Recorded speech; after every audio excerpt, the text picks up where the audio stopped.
Mama Ice at to happy birthday po and happy Father's Day po sa inyong asawa at yung tatay po, Ma'am Ice.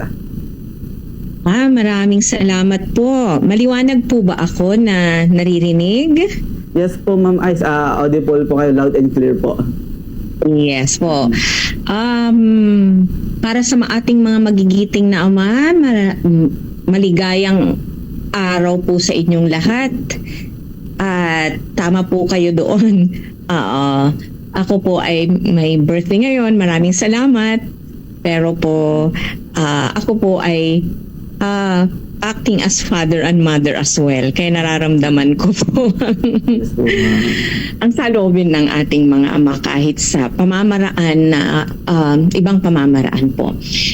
Okay, so maraming salamat po. Ngayong araw, pag-uusapan natin ng isang mahalagang ngunit madalas na napapabayaan na issue. Yes po, Ma'am. Ang kalusugang pangkaisipan ng mga lalaki. So sa pagdiriwang po natin ng araw ng mga ama, kinikilala natin hindi lamang ang kanilang papel bilang haligi ng tahanan, kundi pati na rin ang kanilang mga pinagdadaanan, emosyonal na pangangailangan at katatagan.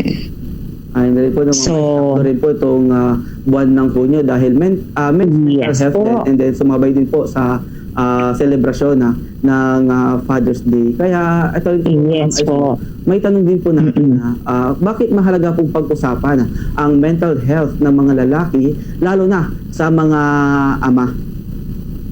Yes. Napakahalaga po na pag-usapan ng mental health lalo na sa mga ama.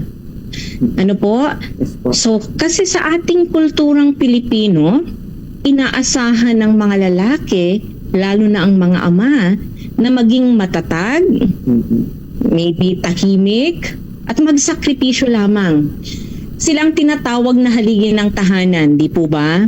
Yes. Ngunit sa likod ng kanilang katatagan, maraming ama ang tahimik na nakikipaglaban sa stress, pagkalungkot, pagod, at kailangan nila po ang pangunawa at suporta.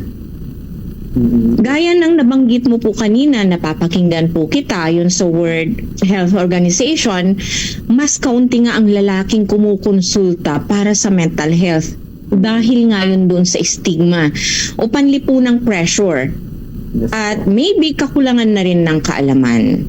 So, mamaya siguro along the way ma-discuss natin ang ilan kung ano itong mga stigma na to at paano natin sila mabibreak o kaya naman maalis sa ating lipunan. So yun po yun. Kaya napakaganda po at napakahalaga na pag-usapan ang kanilang mental health. Kasi madalas sila yung nakikitang matatag lang pero hindi nila alam, hindi rin alam ng mga ibang tao na talagang nandun din po yung pagiging marupok nila. At gustong-gusto na nilang ipakita yung emosyon pero napipigilan sila ng ating social pressure, ng ating pagkakaalam. Kaya po, sana po sa lahat ng ama na nandito, mapakinggan po natin ang ilan na mga kaalaman tungkol po dito.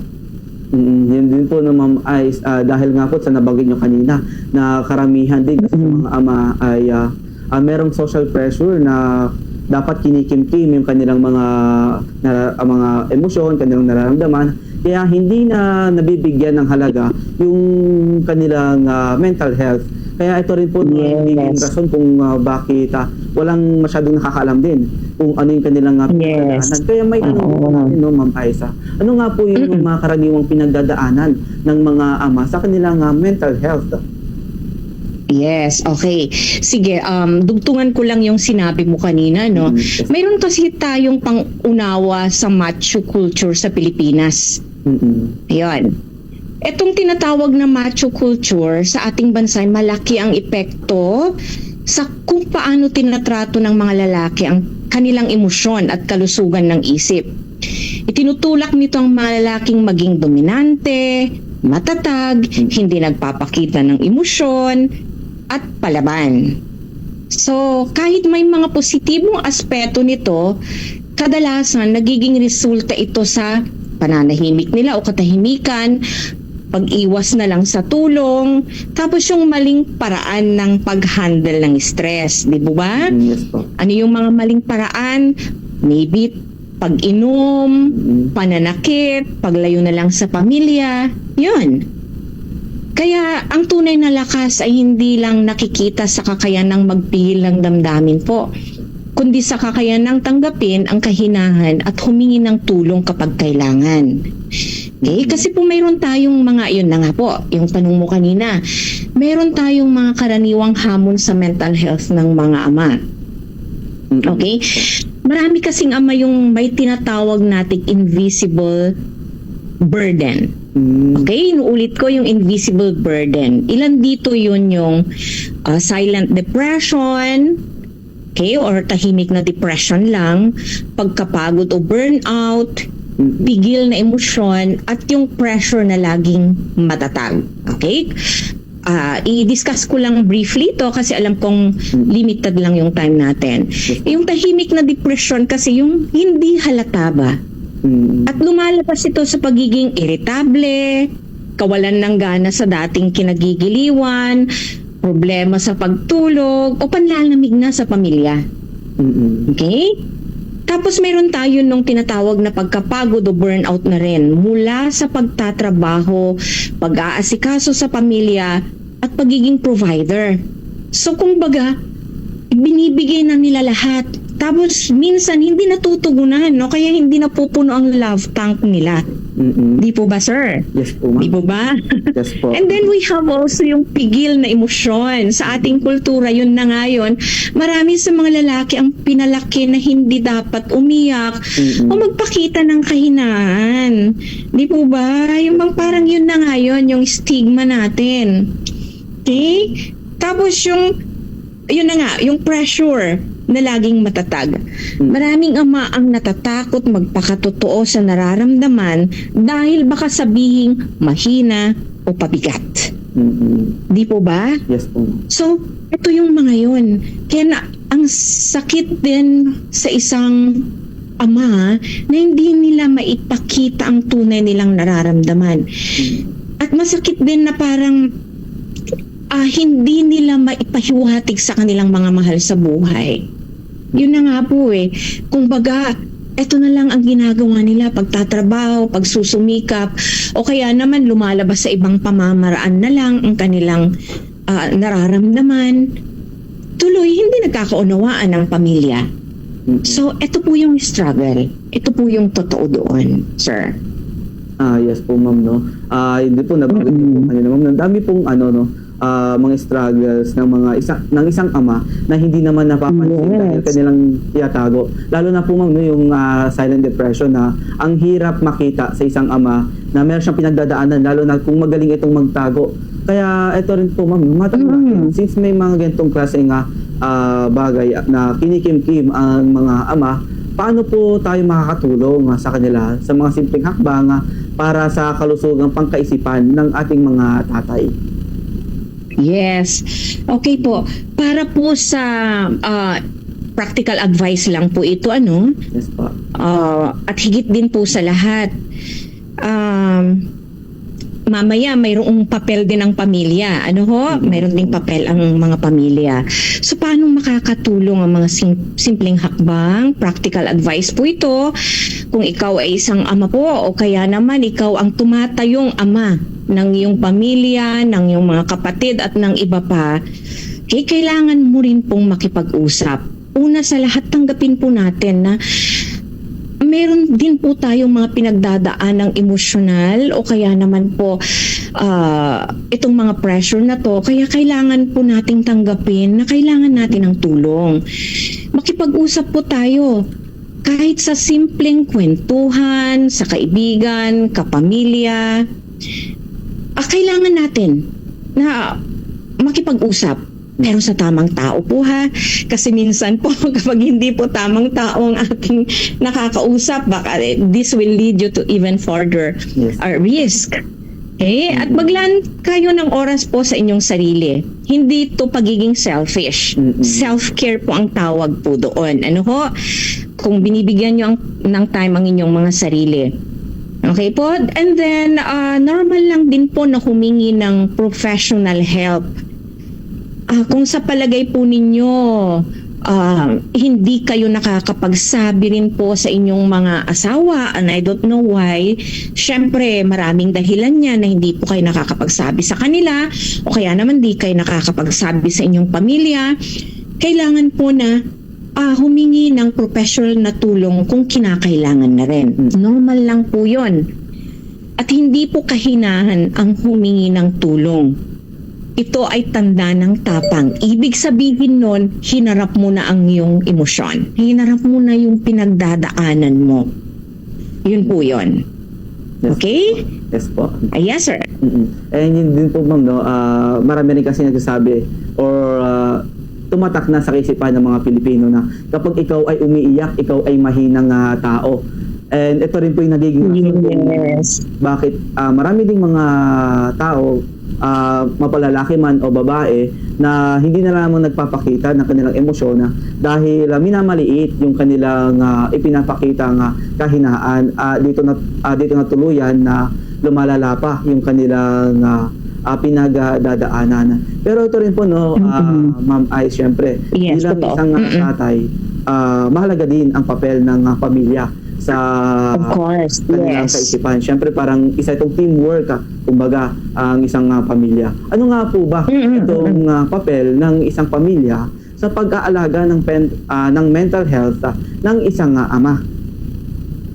Yun po yung pinakamahalaga sa lahat na pag-usapan po natin din, kasi lahat naman po, hindi lamang po ang ama, di po ba lahat na po sinasabi na pati etong mas marami kasi ang nagsisik ng advice ng mga babae, ganun po yun, tapos po sabi nga nila mas mahina daw ang babae kaya mas lumalapit, pero hindi po, talaga pong pare-pareho po tayo na may kahinaan lahat. Kaya lang po kasi napapanindigan lamang ng mga lalaki ang kanilang ang stigma na yon, ang pagkakakilala, yung macho culture natin.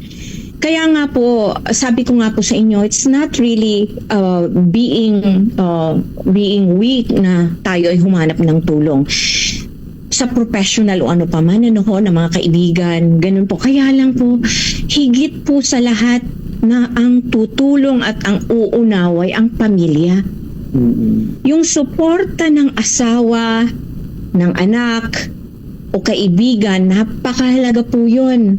Minsan po, yung tanong lang na kumusta ka talaga, Yes po. pa o tay, malaking bagay na po yan. Yun po yung gusto kong ipaunawa sa lahat. Ngayong Father's Day po, na sana hindi lamang po ngayon, bukod po sa regalo, bukod sa na-treat nyo po sila sa food, restaurant, o kaya nabigyan po ng magandang time ngayon na parang kumain po kayo sa labas, ano pa ba? Yun na nga, nabigyan ng regalo. Yung pagtanong mo lang ng, tay, kumusta ka talaga ngayon? Kumusta yung trabaho, o kaya naman kumusta ang buhay? Kumusta yung pag-stay mo dito? O kaya sa mga nag-retire na rin na mga tatay natin, sila yung may pinaka mataas na nararamdaman na depression kasi nag-a-adjust na po sila lalo na yung mga matatanda na po na minsan ako very natatouch ang ano ko po dito, yung mga tatay po natin na nandun na lamang sa tahanan at retired na po sila, o kaya naman po physically they're already very weak. Di po ba napakaganda na parang tanungin naman natin sila, tay, kumusta na? Makipagkwentuhan, o kaya naman kung kaya pang ilabas sila, di po ba?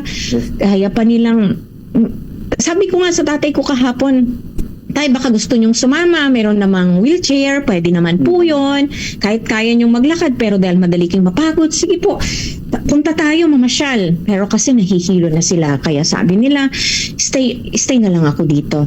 Kaya sa anumang paraan, kumustahin natin sila, makipagkwentuhan, lalo na yung kanilang mga tungkol sa kanilang mga pinagdaanan din, mga mula nung kanilang kabataan, magiging masaya sila doon.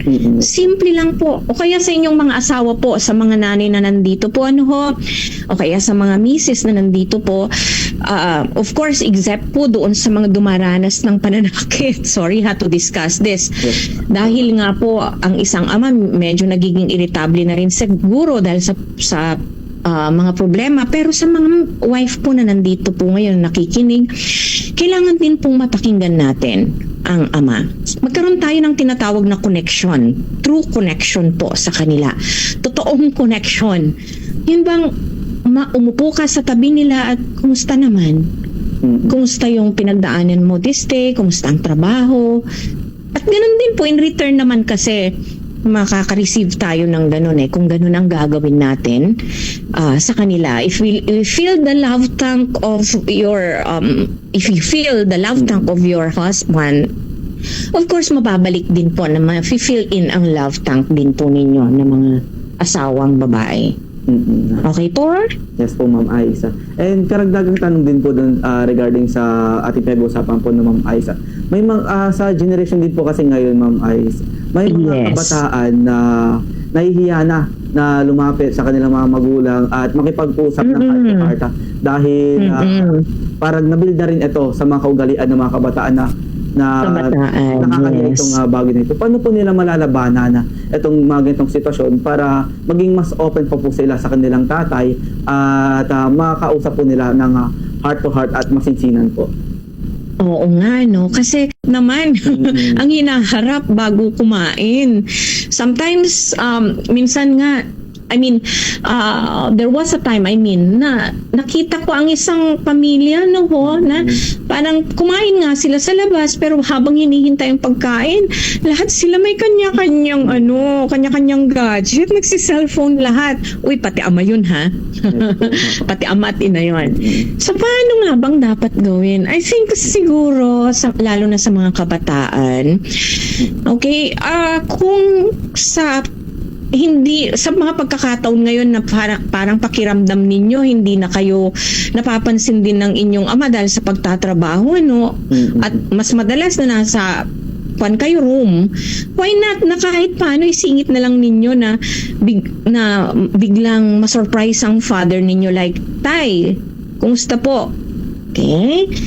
Hindi lamang tayo sasabi ng Tay, baon ko po, kundi Tay, kumusta po? Ganun lang, baka masurprise ang tatay mo at bigla kanyang puntahan.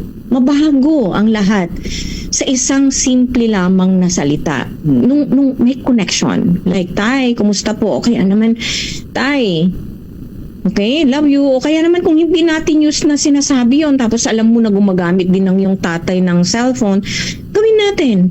O yan naman, bigla na lang din na lumabas tayo sa ating room. At yun na nga po, pwedeng kahit paano, tapik lang natin ang tatay ko. Kaya naman, hello Tay, di ba? Tats, mga ganong simpleng bagay. Para po mapahalagahan natin ang pakiramdam o ang damdamin din ng ating mga ama. Yes, okay po? Yes po, Ma'am Aisa. And yun din po sa ating pag-uusapan po. Kanina rin po napag-usapan din natin na itong mga iba't ibang stigma na nagiging hindrance sa mga tatay na makapagsabi ng kanilang mga nararamdaman, tulad na lamang itong nabagit nyo kanina, Ma'am Ais, na yung macho culture. Paano po ba natin mababasag yung mga ganitong klaseng stigma? Yes, number one, itong ginagawa mo, sir. Actually, itong ginagawa ng radyo ninyo na pagpapahayag o pagpapahalaga ng mental health. Ito po yun, number one na step na po ito. Kung baga, nandito na kayo at salamat po sa inyo kasi from here, nababasag na pong stigma kasi nagkakaroon na ng awareness ang mga tao. I-normalize po natin itong pag-uusap na to. Kung baga everyone needs this and everyone, i-normalize na rin po natin ang pag-uusap tungkol sa emosyon. Kasi talaga pong dito kasi nagkakaroon ng maling pananaw dahil hindi ito na pag-uusapan o kaya nga naman dahil doon sa kultura na kultura natin na talagang namana pa natin. At sa pamagitan ng mga pag-uusap na to at sa pamagitan siguro ng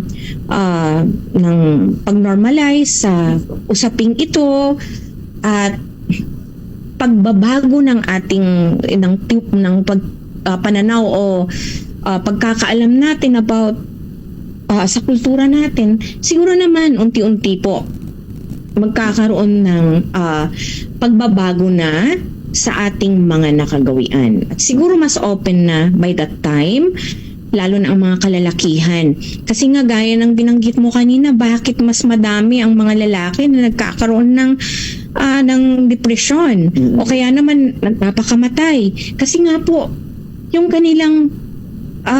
kanilang pagkakaalam dito sa bagay na to, na sila ay matatag lagi at ayaw nilang maging pabigat. So yun po, talagang nagiging matatag sila na harapin yun sa pamagitan ng pagkitil ng kanilang buhay. O kaya naman yun na nga, na naibabaling sa ibang pamamaraan gaya ng pag-inom na lamang o kaya pananahimik.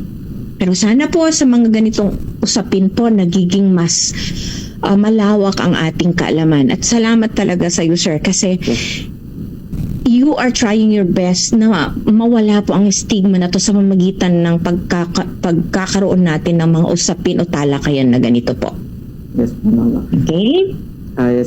Yes po, ma'am. At hindi po na, ma'am, napakahalaga rin po talaga na mapag-usapan kasi mga ganitong usapin dahil hindi ito kilala or hindi ito yung araw-araw na nabibigyan ng pansin. Kaya dumadami pa yung mga kaso ng mga kalalakihan o mga ama na kinikitil yung kanilang sariling buhay dahil sa bumibigat lamang yung kanilang mga nararamdaman. Yes, that's true. Ito rin po naman, karagdagan din po, maaari niyo rin po bang maibahagi sa amin kung ano po itong mga hashtags na makakatulong sa mental health ng bawat ama po? Okay. Yeah, gusto ko yun na ibahagi para at least po tayo. Kumbaga magkaroon tayo ng siguro isang maiisip na linya lamang na mga simple. Di po ba? Kagaya ng lakas ng loob, hindi lang lakas ng katawan. Okay, Tay, para po sa inyo to, ha? O kaya sa mga ama din ng tahanan at sa mga gumaganap bilang ama ng kanilang mga kapatid o sino pa man. Okay, tandaan natin, lakas ng loob, hindi lang lakas ng katawan. Ano yung lakas ng loob na yon? Yun na nga po harapin natin ang ating mga pangangailangang emosyon. Okay, ano pa po? Tatay, pwede kang huminga. Hindi mo kailangang kayaning mag-isa. Okay? At ang tunay na lalaki, marunong ding umiyak at magsabi ng nararamdaman. Okay? Hindi lamang po yung tunay na lalaki na kagaya ng katapangan physically, pero marunong ding pong umiyak sila. Pakinggan lang natin. Magsabi ka ng nararamdaman mo. Yan po yung ating mga pwedeng mabitawang simpleng salita. No? Lakas ng loob, hindi lang lakas ng katawan. Tay, pwede kang huminga. Hindi mo kailangang kayaning mag-isa. Yan. Okay po, ano pa nga ba ang pwede nating may isaalang-alang? Yun, hindi mo kailangang maging perpektong ama.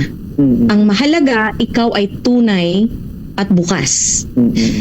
Kahit ikaw ay haligi ng tahanan, tao ka rin na may emosyon, napapagod, at nangangailangan ng suporta. Yes po, ma'am. Yun din po, yes. Kaya ito po, pamamaraan din po natin para maipakita sa bawat tatay na kasama din sa kanilang paglaban ang kanilang pamilya na sumusuporta sa kanilang emosyon at hindi lang sa kung anong kaya nila bilang isang ama. Sa Ma'am Ice, ay may papakita din natin na ang bawat tatay din ay hindi lang sila dapat yung nakikitang macho, silang matataga, sila din ay deep inside ay nasasaktan din at malambot din ang kanilang emosyon. Kaya napakalaga rin talaga na ating may paramdam sa kanila ang tunay na pagmamahal bilang isang pamilya.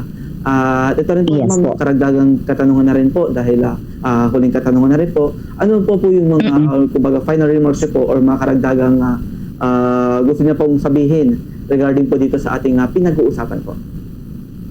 Yes po, gusto ko lang ibahagi po ito, no? To inspire fathers. On Father's Day, of course. Okay po, so ngayong araw ng mga ama, meron po akong at least kahit konti na paalala po sa atin. Ang pagiging ama ay hindi nasusukat sa katahimikan ng pagdurusa, kundi sa katapangang kilalanin ang sarili. Kasama ang kanyang lakas at kahinahan. Tatay, hindi mo kailangang kayanin lahat mag-isa. Sa simpleng paghingi ng tulong, sa pag-aalaga sa sarili, at sa pagbubukas ng damdamin, mas magiging buo kang ama. Sapagkat ang tunay na ama, hindi lamang tagapagtaguyod po. Siya rin ay taong marunong magmahal, magpatawad, magmahal muli, kabilang na ang sarili. Kaya sa lahat ng mga ama po na nandito ngayon na nakikinig, saludo po kami sa inyo. Sa katahimikan ninyo, sa sakripisyo, sa pagmamahal. Pero nawa, maging paalala rin po ang araw na ito sa inyo na karapat dapat din kayong pakinggan at alagaan. Okay, sa mga nandito po na nakikinig, sana po kasi hindi lamang po para sa mga ama ito, para sa inyo po na mga anak din na nakikinig. Pahalagahan po natin ang ating mga ama. Bigyan po natin ng time. Kayo din po na mga kababaihan ngayon na nandito at maraming salamat dahil ginamit po tayo ngayon para sa mga kalalakihan na mag-inspire po sa kanila. Okay? So, sana po matuto rin po tayong unawain na mayroon po silang kahinaan. Yes. Okay? So, yun po ang aking may babahagi po sa inyo. Sana po, at bukas po kami sa Region 1 Medical Center, Department of Mental Health. Kung gusto po ninyong mag-seek ng counseling o therapy o kaya naman po may mga talagang pinagdadaanan na kayo na hindi nyo kinakaya. Bukas po kami doon po sa Region 1 Medical Center. Ayan, maraming salamat po, no, Ma'am Ay, sa inyong oras na ibinahagi sa amin para mapag-usapan natin itong talakay na ito at mas mapagtibay pa natin ang paglaban, no, sa pagbibigay ng kahalagahan ng mental health lalo na sa ating mga ama. Maraming salamat po, Ma'am Ay, at happy birthday po ulit and happy Father's Day. Okay, maraming salamat din po. Maraming salamat po and happy Father's Day to all, and please po, alagaan po natin ang ating mga sarili para mas lalo po nating mabigyan ng future ang ating mga anak, di po ba? Para mas humaba pang ating mga buhay. Para po sa inyong sarili at para po sa inyong pamilya din po ito. Yes po. Okay po? Maraming salamat. Thank you din po, Ma'am. Yes po.